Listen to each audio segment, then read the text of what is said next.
मौन आणि हास्य या दोन्हींचा उपयोग करा।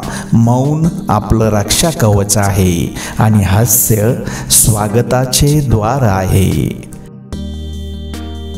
सूर्य पूर्वेकडे उगवला की सूर्योदय आणि पश्चिमेकडे गेला की सूर्यास्त। माणसांचे पण असेच असते, समोरचा माणूस तुमच्या मनाप्रमाणे वागला तर तो चांगला आणि मनाविरुद्ध वागला तर वाईट।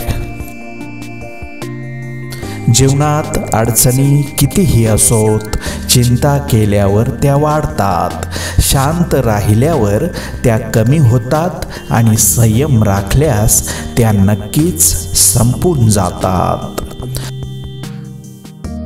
परिस्थितीशी झगडून पुढे आलेली माणसं नेहमी जपली पाहिजेत, कारण जीवनाचे तत्वज्ञान ही माणसं फक्त शिकलेली नसतात तर जगलेलीही असतात।